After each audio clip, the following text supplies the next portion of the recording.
the Ultimate Freight Podcast. This is Joe Gianosa here with Ultimate Logistics, here to guide you through these choppy freight waters. I mentioned the last few weeks that the spot rates are coming down a little bit. We're seeing a slight pullback in rates right before the produce season really starts taking off. And California is definitely producing a lot of produce right now. What we're seeing though is in places like Texas and Florida, the produce season is actually delayed a little bit because of all those winter weather events that happened. And you saw what happened with the rates because of the winter weather, especially in Texas. So those markets down in the southwest and also the southeast are a few weeks behind as far as produce season goes. So you can expect some higher rates later on. A lot of people are predicting this pullback in rates will stop within the next few weeks. Typically we see produce season really pop off in June. That's the peak. The month of June is really the peak, but we could see that go back by a couple of weeks. So expect some higher rates within the next few weeks, but for right now it's not too crazy. We are seeing a slight spike this week as I dig deeper because of DOT week.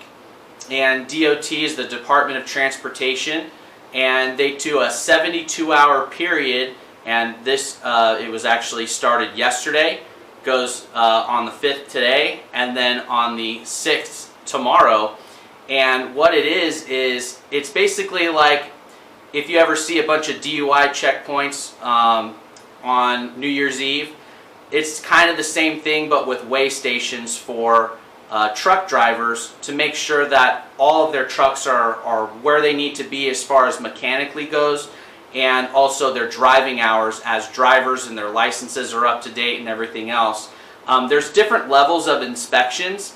Just to give you an idea, like a basic level 1 inspection, there was 22,000 inspections done last year during DOT week, and out of those 22,000 inspections, 22% of those trucks were taken off of the road and deemed out of commission. And also 5% of those drivers actually got their licenses taken away. Those trucks were taken off the market. As you know, if there's less trucks on the market willing to do loads, there's going to be a higher rate for those loads. So again, it's not going to be a drastic thing. We're not seeing a drastic change, but it's definitely affecting it a little bit. So watch out for DOT week. So let's get into the topic of this week, which is detention. When I was brand new into the freight industry, I heard detention and I thought, oh, is somebody in trouble? Last time I heard detention, I was in school. What is detention? And for a lot of shippers, it does mean you're in trouble because your freight rate is going to go up because of wait time that the driver had to commit to. So detention works like this. Here's the average. National average, the freight industry average typically is $50 per hour of excessive wait time. The industry standard for wait time for a full truckload driver is 2 hours. So you'll have a driver go in there if they are on time for their appointment and they went in, did everything correctly, gave the PO number correctly, nothing is of the fault of the driver.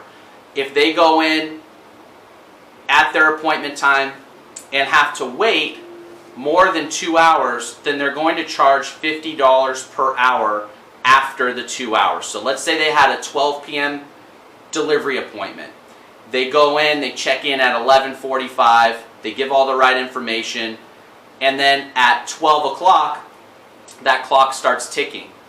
If they aren't out of there and unloaded with their bills by 2 o'clock, then typically the driver is going to start looking for detention time.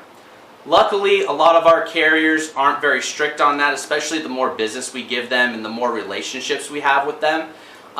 They're willing to lax up on that a little bit, especially in today's given circumstances with a lot of shippers and receivers being backed up, a lot of them are there for more than 2 hours, but it's typically that third hour. So if they go a third hour there, so if they have a noon appointment, then it becomes 3 o'clock, then they're like, okay, we're going to start charging detention. The driver and carrier should always communicate that with the broker, and then the broker should communicate that with their customer and the shipper, saying, hey, the truck's been there since 11:45, they had a noon appointment, it is now 2 o'clock, just so you know, the driver's going to start looking for detention after that. So if it's 3 o'clock that he or she left, then typically they're going to charge a $50 detention fee. Drivers are very motivated to get out of a receiver because they have other customers that they're servicing. So if they have a 12 o'clock appointment and let's say they give themselves a buffer, they're out by 3, and then they have another appointment 40 minutes away at 5 p.m., then they want to definitely get out of there and be able to get to their shipper appointment in time, or else they're having to pay fees and things like that to be late. Now that's a different customer for them. So if you were paying for a load to get picked up at 5 p.m. and the driver came in late, well, that's not your fault, that's the driver's fault. You're not paying for any kind of detention at that point where the drivers has to wait because they're late for their appointment, and you're definitely not paying for any kind of late fees for a full truckload. It's all on the driver. So they need to recoup some of that money if their previous customer made them wait at the receiver to get unloaded. And again, these guys don't get paid by the hour, they get paid per mile. So that being said, they're not going to want to wait around for free. They're just working for free at that point and just waiting around and wasting time. And the opportunity cost is a lot more than $50 per hour. So, and the most industry standard, the most you should get charged is $250. At that point, that's considered a layover, $250 charge. So the driver will have to wait, till the next day. That's a layover fee of $250.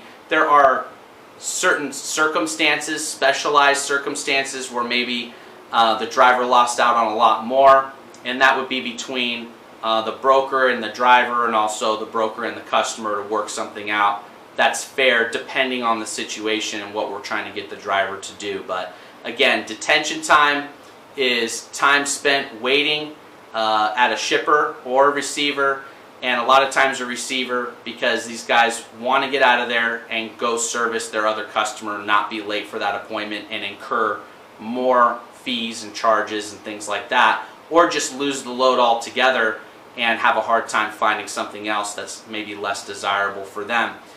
So it's just a little bit of a stimulus for the driver, so that they'll keep doing your loads again. And you definitely want to pay out detention time, but definitely hold your broker accountable as well. We should always at least let you know when it's happening. That way you as a customer can call that receiver if you have some kind of a relationship and say, hey, is there any way you can get my guy out? They're already starting to charge detention and we need to get him out soon. And that way you at least have an opportunity to get him out of there while the clock's ticking.